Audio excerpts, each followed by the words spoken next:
Okay, so today's topic I've been asked to talk about dieback in trees, why we see it, and what we're actually looking for, and what does it actually mean.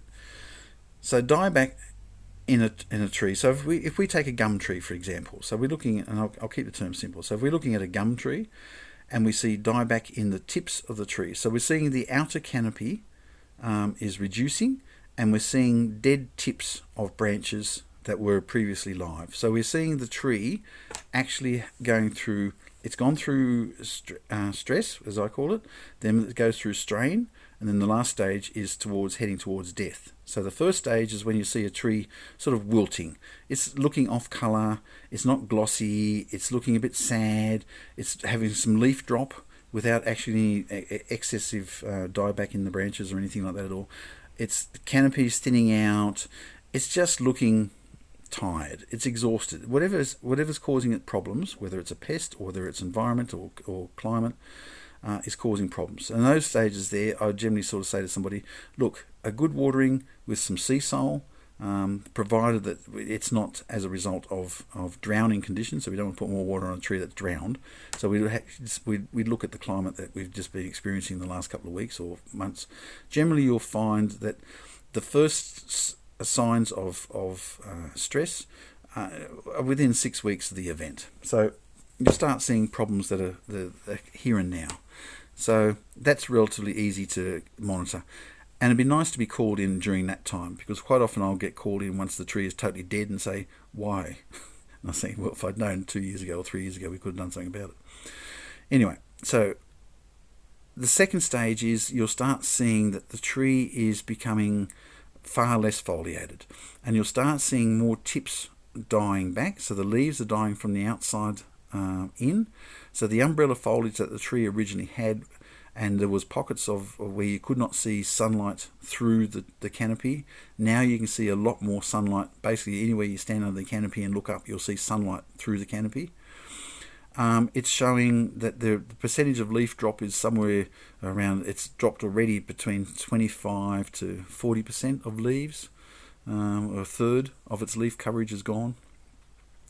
And you start seeing corresponding dieback. So the tree is now starting to shut down. I can't look after this many branches with the sugar that I've got. So this is now second year or third year of the problem. It's something that often you'll see there's a lot more kino coming out of the tree. The tree is trying to keep its defences up. It's trying to deal with whatever issues. This is starting to get a bit more serious now, considerably more serious. So what I would look at is what is causing the dieback as best as I can. Is it an outside pathogen? Is it climate? Is it environment? Is it something that has been what we call mechanical damage? So it's been basically man-made. It's not likely to be a poisoning at this stage because it's taken too long to happen. It's a slow shutting down.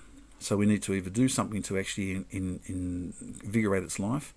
One of the things I found very interesting to use, it's not something I've necessarily read anywhere, although I have heard it through my years' experience, is the use of molasses in with Seasol. So giving a tree molasses, when you give it some Seasol, it's a bit like having jelly when you're in hospital.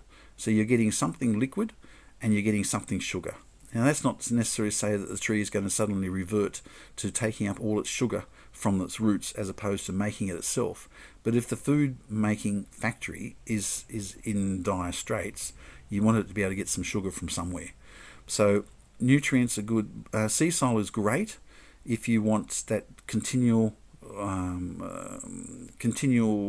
evenness of life and health.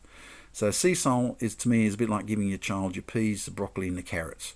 It's not going to like you for it, but it will in the end be a happy, healthy child because it's had peas, broccoli, carrots and whatnot. Seasol, molasses is a bit like giving it the McDonald's.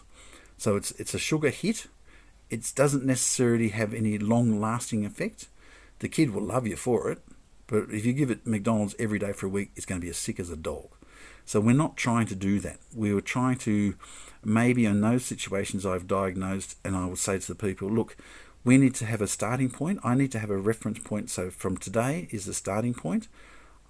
We need to see if the tree improves. I'll often say to the people, take a photo of your tree put your bottom against something like that downpipe over there, or something that's a known quantity or a known entity, so you're not taking one from up the street and one from a drone and one from underneath the car. You're in the same spot each time, so you're taking a photo. And I would recommend a molasses and Seasol treatment, and that may be once a fortnight, it may be once a month, depending on how severe I think it is. You really can't over Seasol, and you really can't over molasses. So what we're hoping for is if we start seeing more epicormic growth coming back out of the tree, so the tree is in an attempt to trying to recover.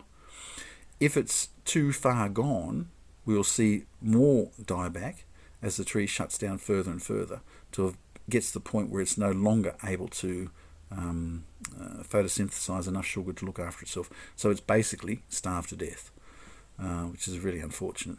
Often these things can be caught or dealt with if they're caught early. So a tip, call a tree surgeon in to have a look at it before it gets to the point where nothing can be done about it. I can't reverse nature. I can't reverse poor planning. Thank you.